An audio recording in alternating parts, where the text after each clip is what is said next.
exercises to help you build lower ab strength in the Pilates method. The first thing to think about when you're doing the Pilates method is about where your spine is. They're going to make you do a lot of things with your legs, but it's kind of like decoration. So it doesn't matter how far down your legs can go. What does matter is what's happening with your back. To get used to this, take one hand and put it on your belly. Take your other hand and put it on your low back. Now, if you're sitting relaxed, you'll feel that the hand on your low back kind of curves in a little. It's because you have a C curve in your spine. I want you to keep your hands here and then find your tailbone and try to push your tailbone forward towards the front of your knees. So you suck your belly in. As you do that, you feel your hand behind you become flat. When you exhale, let it go.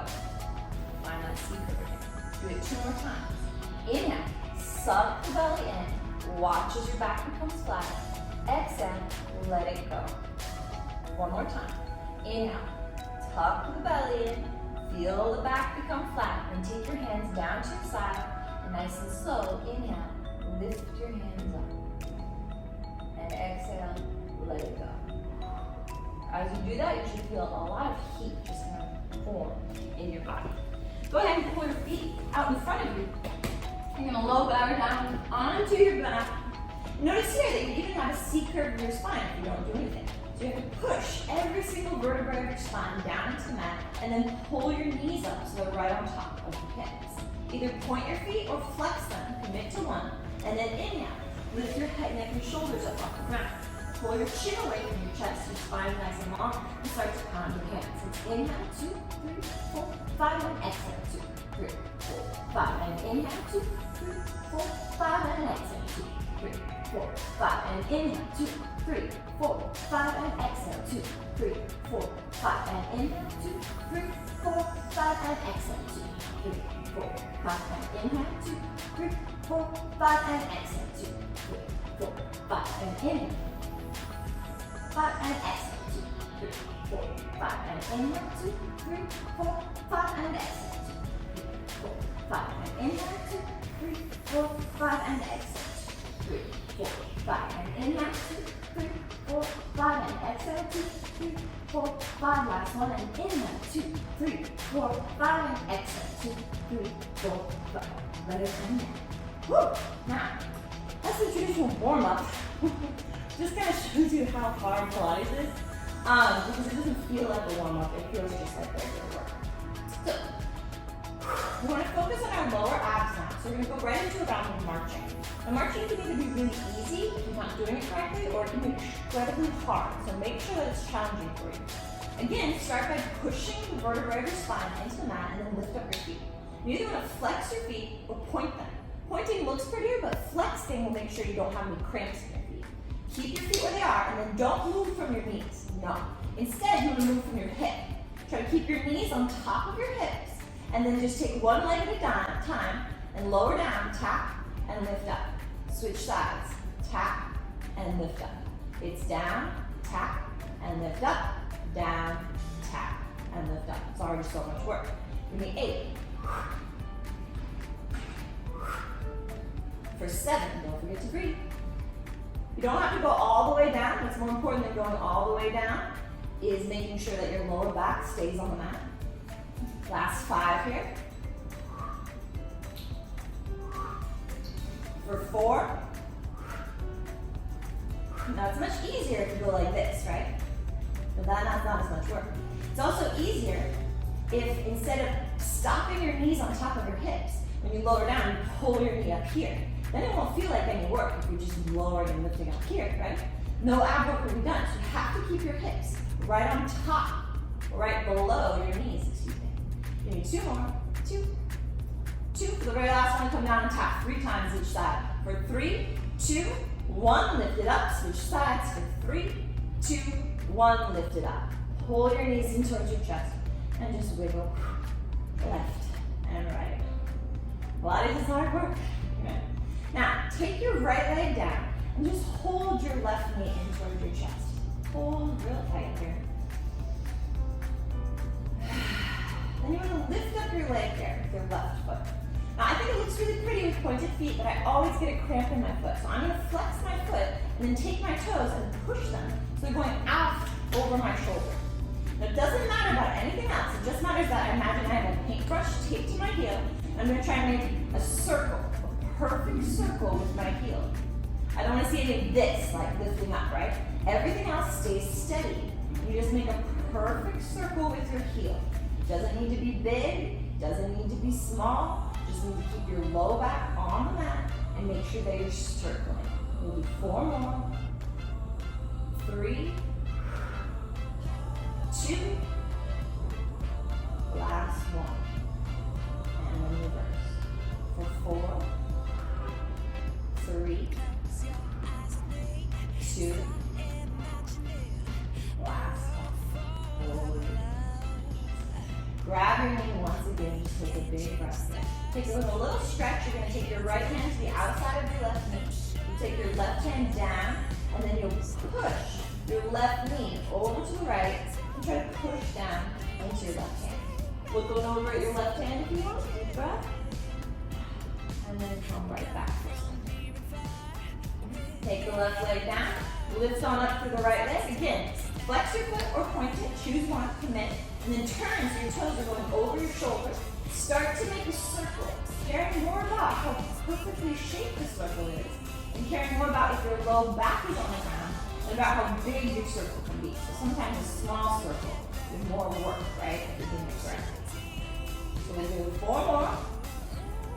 3 more. Last 2. Very last one. And then reverse direction. Go the other way. For 4, 3, 2. Last one. And then forward.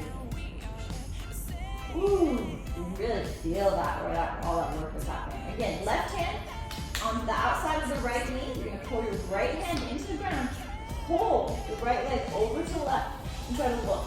Now here you want to focus more on having a good stretch about your body in any perfect position. So when you feel a stretch, you're good. And then pull yourself right back. This all counts as one exercise in the circle, so this is the last part of it. Push your heels together, toes up. Now really focus on your hips here, because I can't tell you how many times I do this, right? Letting my hips lift up, and that's not as much work. So heels together, toes apart, pointing out. Imagine that you're making a circle with the heels, like you're holding a paintbrush in between your legs. And you're trying to make a perfect circle without wiggling through another part of the body, without lifting up through your hips. 6, 5, 4, 3, 2, last one, and reverse. 6, 5, 4, 3, 2, last one. Pull your knees in towards your chest and just lift the left and right. Good work so far. Now, we're going to work on our sides and not just our lower abs. So we're going to push our feet down onto the ground. I want you to take your hands behind your head. Start by moving slow here because you can always speed up. It's hard to slow down once you start to move. We're going to lift up our knees. We're going to lift up our head, neck, and shoulders. We're going to try and tap our elbow to our knee while the other elbow hits the ground. And then switch. Start with 35 seconds.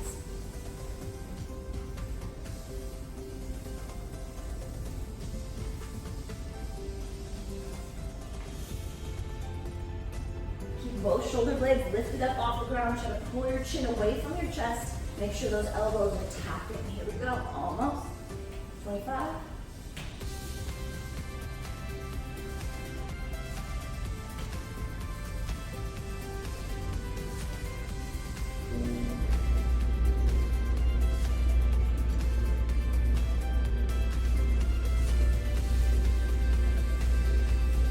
For 12.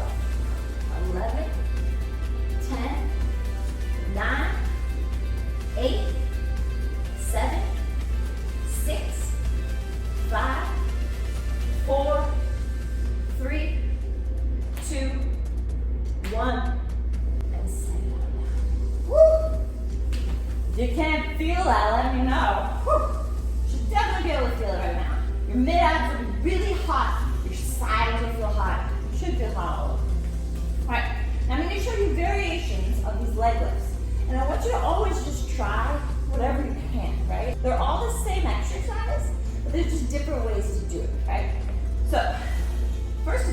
about putting your heels and your butt in the same line. I see a lot of people doing this, and that's turning on your legs, right? So rather than pull up like this, I want you to keep your feet all in that same line, okay? And then take your left leg, lower down, lift it back up. Take your right leg, lower down, lift it back up. Keeping both of your heels together, lower down as far as you can go, and then lift up. That's as far as you can go, keeping your low back on the mat, while still being able to lift up with control. Doesn't matter if you can just go down, and then you're not able to come back up. You have to be able to go down, and then come back up with control. That's the sweet spot we're looking for. It doesn't matter if your feet can go all the way down, and if your low back lifts up off the ground. Try to make sure that you're keeping your low back on the ground is the most important thing. Give me 2 more. 1. And 2. Last one. 1. Take it down. This time hold that spot and then open up your legs. 6, 5, 4, 3, 2, 1. And then 2. Woo! Take a good little break here. Wiggle around. And just realize how much work you just did. You do those 5 exercises twice a week, you should be able to feel a difference pretty soon. The low back. The only thing that will help build a little bit more strength would be around your swimming. This is going to be precisely where when we hurt our back, we need to spend a lot of time. So traditionally, swimming looks like this. You take your belly, you try to engage the core. So you think about your low back, how it was flat when we started. You try to suck your belly away from the ground. Also look at my back when I do that. My back's kind of rounded here. And then when I suck in, it becomes flatter, right? It's the same motion we did when we were on our heels at the start.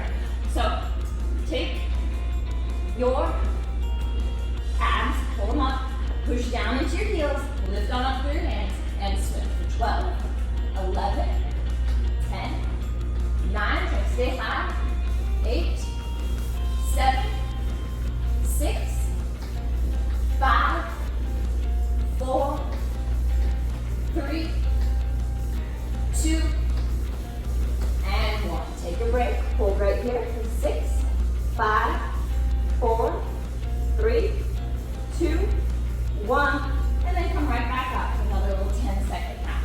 You got 10, 9, 8, 7, 6, 5, 4, 3, 2,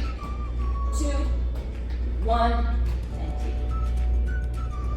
Pull your hands side to side, put your ear in the ground, and just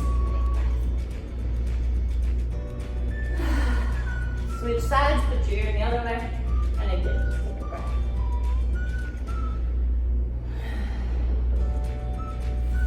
Well, that was a quick Pilates burn.